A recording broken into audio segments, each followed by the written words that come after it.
Welcome to A1R Psychic Radio here on Moonstruck TV with Amanda Hall Psychic all the way from the Gold Coast in Australia. I hope you've had an absolutely fantastic week. It's been a busy week around the world. I know for our USA family and our UK family, they celebrated Father's Day. And I'm sure there's many father out there that's still sort of grinning from ear to ear at how special and important they were made to feel. And so they should be. They're an integral part of our lives. So let's get on with the show. We've got the Secrets of Tarot card this week, which is the Ace of Cups. And it's one of my favourite cards because it's such a gentle card. It's the card of security. And security can form in many ways. It's not always about financial security. It can be emotional security. It can just feel about feeling secure in yourself, or the offer of a helping hand. Now, isn't there many times in our lives where we're struggling to complete something or achieve something that it would be nice to have the offer of somebody offering to help us or giving us a helping hand and just making the job a little bit lighter. So that's what the Ace of Cups is about. It's about all those things that, you know, we've got the security in our life, whatever form that may take or whatever form that we need it to take. And just remember, there is always the offer of a helping hand coming from somewhere. That, you know, we have friends and family that are there to help us in many, many ways. So we need to just sort of look around the peripheral edges and see who is there to help us and help us on our journey of life. And, you know, it hasn't always been an easy road, and particularly in this last 18 months, many of you have sort of felt a little bit isolated and a little bit sort of left out of things. As, you know, we've had so many changes around the world with lockdowns and changes in our lifestyle, that this is a nice card to have now to know that we're in a secure place or heading into a much more secure place than what we have been. So that takes me on to the astrology section of the week, and it's really, really interesting this week because we've got a number of changes that are happening around the world astrologically. So let's kick it off with the fact that the sun has just moved into Cancer. Now, this is a time of the year, no matter where you live in the world, it's a time when we really need to reestablish our home roots. It's a time, it's asking for us to not necessarily stay at home, but reconnect with our family, reconnect with the things that make us feel secure. And for most of us, that's our home. It's the place that we retreat to for comfort and shelter, but it's also the place that we enjoy being, that we have family gatherings and gathering with friends and things like that, as special occasions or even not so special occasions, just because we can. And I think that's part of the world at the moment too. We do things now just because we can, because we mightn't be able to next week. So it's a really nice time. For some people, they find that it's a time, particularly in the southern hemisphere when the weather's a bit colder, that they sort of want to stay home and snuggle up by the fire and watch a good DVD or binge, you know, a show on one of your mini devices and, you know, sit on the couch and drink hot chocolate and eat marshmallows. But for those of our family that are in the northern hemisphere, it's a time when they sort of want to branch out and get out there and have some fun. So whichever part of the world that you live in, just honour the fact that you do need to touch base with the things that make you feel secure, and that is usually our home base. Now, I'm pleased to say that Mercury has finished his retrograde period for this part of the year. He's sitting stationary and he's just about to leap forward in the next 24 hours. So for many of us, that's a time to breathe a sigh of relief that all of a sudden communications and things that we've been trying to deal with will finally start to go a little bit more smoothly. We won't have so many dropouts. We won't have so many people without having their listening ears on. Isn't that amazing? So it still ceases to amaze me that they had world leaders all together in the middle of a Mercury retrograde. I wonder who was really had their listening ears on or who was just there to blow their own trumpet. I suppose that remains to be seen. We also have another 3 planets that are sitting retrograde at the moment, I beg your pardon, that are sitting stationary at the moment that have just come out of their retrograde phase. Mercury is one of them. The other one is Neptune and the other one is Jupiter. So we will start to see or feel the clearing of energy in the next few days. We'll start to get this sudden surge of, wow, I can take on the world again. Instead of sort of feeling a little bit flat and lackluster, things are going to start to move now. Now, while we're talking about retrogrades, we have another major retrograde that's going on that started only in the last week in May and will go through to halfway through October, and that's Saturn. Now, Saturn's the planet of discipline. Saturn's the one that wields the big stick and says you'll sit down and behave yourself, you know. But Saturn also gives us the strength, the determination, the stickability, the drive to be able to complete projects and tasks. So Saturn's very, very necessary in our chart. And at the moment, Saturn is sitting in the sign of Aquarius. Now, you might sort of shrug your shoulders and say, well, what does that mean in layman's terms, Amanda? What it means to me is because Saturn is the planet of discipline and it rules things like government, big business, important decisions, major turning points in our life, I'm sort of pleased that it's going in this retrograde phase for the moment, because I think maybe what it's going to do is ask our world leaders particularly to slow down, take a breath, and start really looking at the options and the things that we need to achieve as nations and as a globe together, that we are all in this together. And I know everybody's sick of hearing that about the pandemic, but it is a worldwide pandemic. And our world leaders do need to start working together instead of jockeying for position or being the leader in something or saying, I'm the one that's got the most vaccine and I'm not going to share it with you, or I'll give you a little bit. How about we all start playing together in the sandpit and reevaluating that this is a global problem and that we all need to work together as a globe. And it's the only way that we're going to bring this under control. But not only that, we need to be tackling things like climate change and, looking at poverty and things like that around the world. So it's a good 6 months for them to really sort of sit back and reflect a little bit. I'm not saying become lazy and don't do their job, but what I'm saying is to have a little bit of introspection and stop being so much in wanting to get out there and be the one that's got the most Twitter followers. Let's get down to the job that we pay you. So maybe, just maybe, we might start to see some really amazing breakthroughs that could come through in this period of time, which will affect each and every one of us. If they get some more breakthroughs or some more understanding on the pandemic, well, that's amazing. If they start to really tackle climate change and really start to listen to people that it is a real issue, that would be even better still, because it's going to be here with us long after the pandemic's settled. So we've got a lot of things to look forward to. So don't be surprised if you see a little bit less of your politicians on all your screens. Won't that be a blessing? And, when they do come out and say something, they might have something important to say for a change. Well, I really, really do look forward to that. For us mere mortals that aren't in that arena, what it's going to mean for us is that we're going to sort of not so much stand still, but we're going to take a little bit of introspective time, not weeks on end or anything like that, might be at a few minutes at a time, where we really start to look at all the changes and all the progress and the decisions and choices that we've had to make, particularly in this last 18 months. How are they starting to pan out? Is there anything there that we need to readjust? Is there anything there that we can change, we can modify, we can improve? Is it time to let go of some things? Is it time just to be happy and be? For a lot of people, they've done the hard yards. It's a time to just sort of sit back and sort of just enjoy the ride a little bit. For whatever stage you're at, it's important that you honour that and you don't look at this as a race. It's not a competition. We're not in competition with other family members or people that are close to us. We're in competition with ourselves to see what we can gain out of this very exciting period, because with Saturn in Aquarius, it only happens once every 28 to 30 years.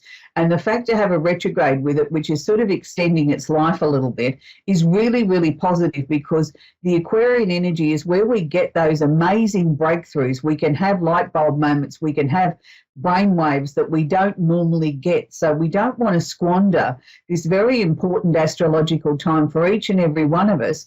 And the breakthrough might just be that you're happy being who you are, that, everything in your life is just as you want it to be. And if you're one of those fortunate people, well, I say hallelujah, because there's many people that aren't. There'll be still many people that'll be questioning whether or not they're on the right path.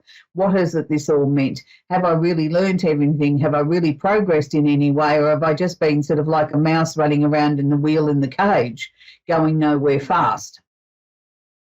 Now, we also have to talk about Mars in Leo. Now, Mars is the planet of action. So I really had a little bit of a chuckle when I saw that there this morning, thinking, yes, well, we had all the world leaders out parading out and centre stage last week, all strutting their stuff, telling everybody how blasted important they were and how their nation or their country is simply the best. that, you know, that only Mars and Leo could do that. You know, they're all out there sort of saying we don't want war and we don't want to fight with each other, but hang on a minute, let me beat my chest a little bit stronger. But for us mere mortals, it's a time where I think we can sort of really get out there and sell what it is that we want people to take notice of us for, because it's a time of not necessarily of being at war with anybody, but sort of really making our presence felt. You know, if it's the time that you need to be sort of going in and asking the boss for that pay rise, well, it may be a good time now, but make sure that, you know, all the other signs are there and it's conducive and it's the right time for you. It is also a time when I think we're going to take a little bit more notice of our own personal appearance too.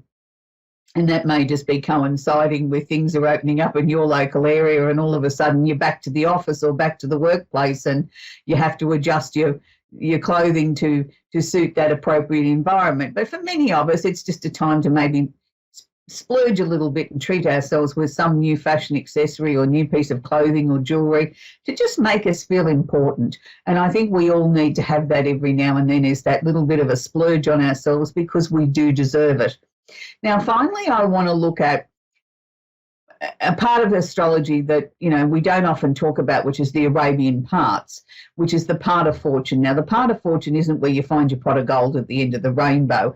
It's where you find your greatest joy within yourself, what brings you your greatest fortune. And, you know, your fortune comes from within. It's, you know, the important part of you. Now, at the moment, the part of fortune is actually conjunct the moon. Now, the moon, as we've discussed many times on the show, moves around the zodiac very, very quickly. It only stays in a sign for 2.5 days. So to have a conjunction with the part of fortune is not, yes, it happens once a month, but it's so fleeting that most of us don't even realise that it's sort of happened. And the reason why I'm bringing it up, because it's in the sign of Sagittarius. So the sign of Sagittarius to me is of higher mind, of religious things, but it's also of overseas connections. And I just think it sort of falls in nicely with what we've been talking about with all our world leaders all out there studying their stuff, and they're all back home now from the G7 conference. And, you know, they're starting to talk about going to the one later in the year connected to climate change. That it's interesting now that we collectively as a globe are starting to sort of pull things apart. Look at it, how does this affect us emotionally? And for some people, it's been a very emotional time following this on their form of device to get their news coverage, that some people, it's brought up emotions that they didn't even realise that they had. So it's a time to sort of understand that, and sort of not necessarily do you have to get into an argument with somebody, but it is the time to acknowledge that you are allowed to have feelings about this. And sometimes those feelings aren't always of a passive nature. Sometimes they're a little bit on the more aggressive side, or wanting to sort of speak up about something and sort of, you know, put it in a tone that people will take notice of you. For all the Sagittarians in the world, it's just a great time to be a Sag, you know, like it's like enjoy being in the limelight for a couple of seconds, because that's what it's about. It's about a knowing. And sometimes Sagittarians, I think, are a little bit underestimated, that they don't always share their wisdom that they have. They sometimes just keep that to themselves and nod and smile and say, oh, well, I'll get there eventually.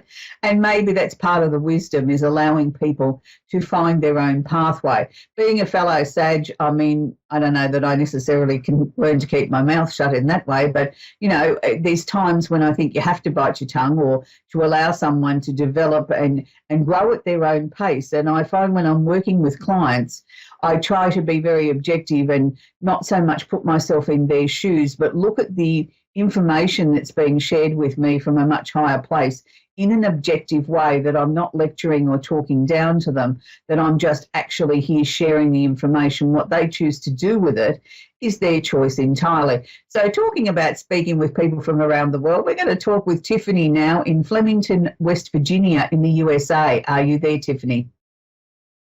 Yes, I am. You have a question I can work with, please, Tiffany? I'm sorry? Do you have a question that I can answer for you, please? I am just actually having some issues with what I think to be a spirit in my house, and I was just looking for answers and help. Okay, that's a really tricky one, Tiffany, because different people have different opinions on what spirit energy is in a house. And look, I'm not disputing it's there. I mean, I've lived in many places that I'm pretty certain were haunted too, or had some sort of presence or energy about it. It usually means that for whatever reason, that person's spirit energy has decided to latch itself to that property. Now, it doesn't always mean that they live there. It doesn't always mean that they have an emotional connection. It doesn't mean that they're earthbound. I don't believe spirits become earthbound. I mean, when you die and your soul disappears off upstairs, and that's the end of that. We don't get caught in between the transition. So the best and the easiest solution I can say to you is acknowledge it's there. When you feel the energy of this presence, do you feel uncomfortable in any way? Yes, my daughter is 16, and it seems to be in her room. Right. She's woken up with an actual handprint on her leg, along with scratches, bruises, just things that are at first hard to believe. Oh, I can understand and appreciate why you think it's hard to believe, because it's not something we all have a discussion about daily over a cup of coffee. And, you know, it's interesting that you said your 15-year-old daughter, because quite often when spirits attach themselves to a property and there is no logical connection, like they didn't die in the place or their family, it wasn't the family home, they usually tend to attach themselves to teenagers. And the preference is more young girls than it is young males. I don't know the answer to that. I've asked myself that question many, many times, and I've looked at it many, many times. And when my daughter was a teenager, I had exactly the same thing. And you'd think it would have been easier for me, having worked in this industry, to understand what to do and how to make the spirit vacate. But it was a really lengthy process, in as much as that everything that I tried didn't seem to work. In the end, what I tried to share with my daughter was that under no circumstances can this spirit physically hurt you. Yes, I know they've left a handprint and things like that, but they can't physically pull her hair or do something like that. What I want her to do is to do this. Do some sort of clearing on the room, and you can do that by shutting the room up tight and going around with some incense and waving it up and down and making sure that you get into the corners and up around the cornices and down the door frames and windows and things like that, and then leave the incense to burn down in a safe vessel, so that that's sort of then like a smoke clearing of that room. Then open the window, if there's windows and doors, then open it up and give it a good airing out. If in the middle of the night that she has some sort of visitation from this and she wakes up, I want her to start reciting the Lord's Prayer or something religious. Now, this is a general rule of thumb. Any good spirit will not be rattled by the Lord's Prayer. Anything that has a sinister sort of energy that's there making mischief in a not pleasant way will disappear pretty quick, because they don't like that sort of religious energy. So there's sort of some basic things that you can do, but the most important thing I want you to do is share with your daughter that this will go away. Even if you do nothing, it will eventually leave her as she comes more out of puberty. But we don't want her having sleepless nights and being stressed out and not being able to focus on her studies and things like that because of this.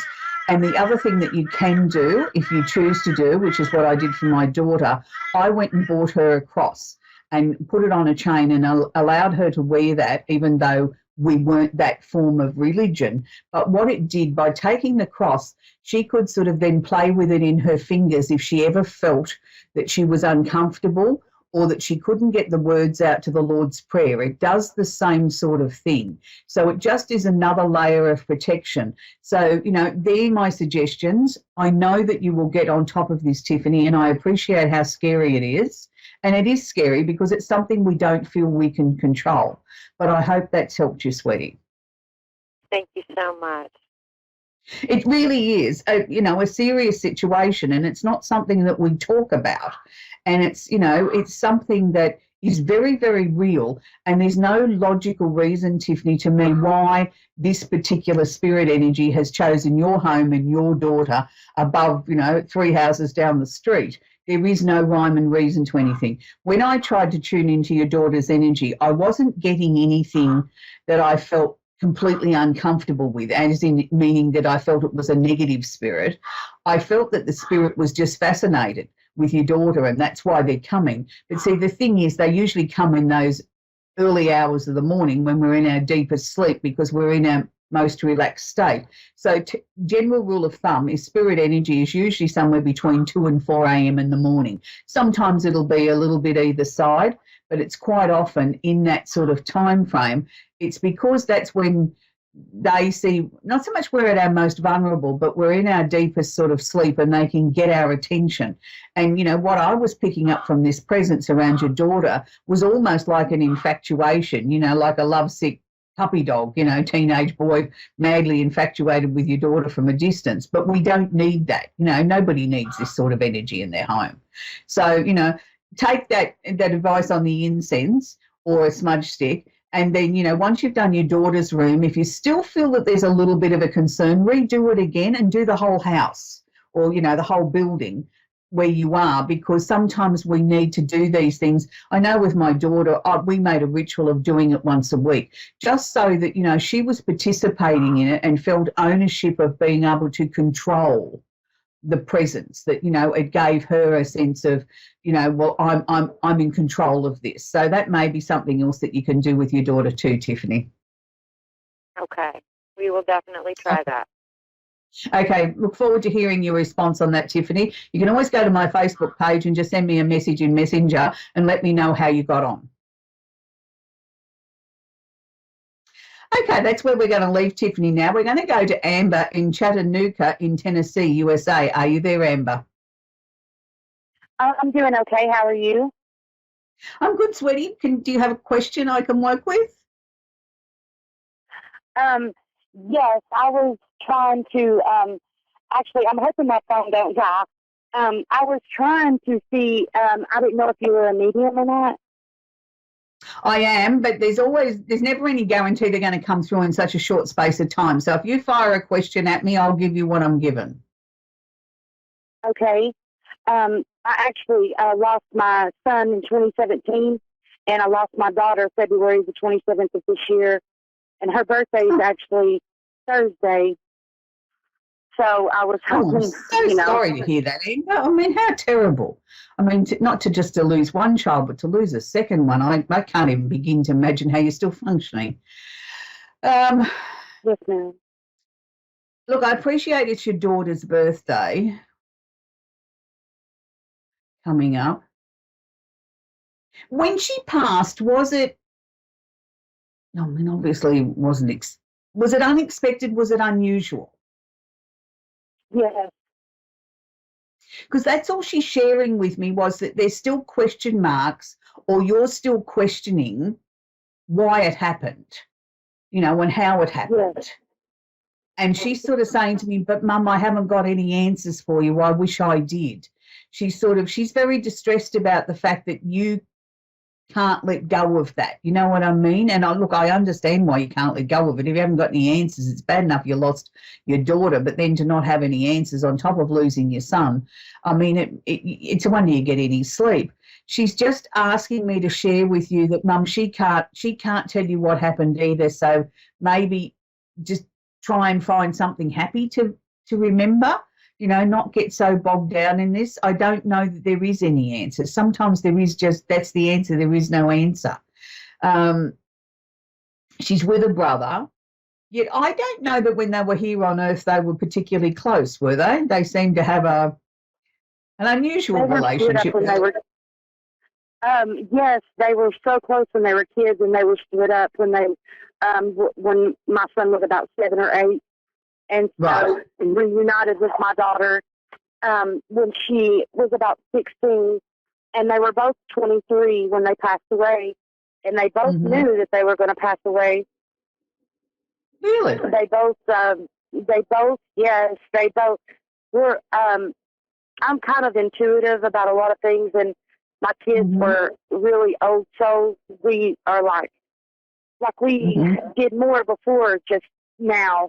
It's crazy, but yeah, they both knew. My son told me he started about a year before he passed. Then my daughter she last year on her birthday, she said, you know, I'm going to die this year, Mom, you know. And I just kept telling her, no, you're not, because I've lost a child already. I can't lose two. You know, that just doesn't happen. And but she was right. She passed away the 27th of February, and my son's birthday would have been February the 1st. And Thursday she would be 24. So it's I'm just so sorry to hear that. It's just, you know, I still can't comprehend how you can still be functioning after losing two of your children. But yeah, but what she was sort of showing me was that, you know, that they were really close now, like they're inseparable in the other side. So, but she was saying to me it wasn't always that way, you know, like we had this, she showed me like the bouncing of a ball, the up, the down of the relationship between brother and sister, but she's telling me now that they don't leave each other's side. Yeah. She keeps telling me that her brother's still as cheeky as ever. You know, he's got this twinkle in his eye that just she knows when he's up to no good. Is what she tells me. Yeah, he was such a mentor to everyone. My nieces and nephews, like he just stayed on everyone to be better than what, you know, reach for more than what you can do. You know, just try to pull the good out in everyone. And it was just so unexpected with him. He had a son that was 2, and his wife was 2 months pregnant. And I still don't have answers to how he passed. No, I don't think I'll ever. I don't think you're going to, Amber. I don't mean to be rude and interrupt you. We've only got such a limited amount of time left on the show. But what your daughter was sharing with me is she wants you to find something happy to remember them both by. And make that some sort of ritual or something that you're going to do on anniversaries and birthdays and holidays and things like that, whether it's, you know, a kooky photograph of them pulling a funny face or something like that. She wants something solid to be their legacy, in a sense. You know what I mean? What we bring out on those special occasions. And I don't mean to be rude, Amber, but I do have to go. We've come to the end of the show, my sweet. And look, all our thoughts and our prayers are with you, with, you know, your daughter's birthday and everything coming up. So I wish you peace and happiness, my dear. I hope you do find that. So it's really interesting. We've come to the end of the show. We had 2 really interesting and diverse callers. So I hope that's helped some of our other people around the world that might be going through similar situations. Our hearts do go out to anybody that's had any sort of loss, whether it's children or just a loved one or even your pet. It's a difficult time. So I hope that everybody finds some sort of peace and some sort of solitude in the next 7 days. And let's all send a prayer to Amber and Tiffany and help them through the trials and tribulations that they're going on. Till next week, bye for now.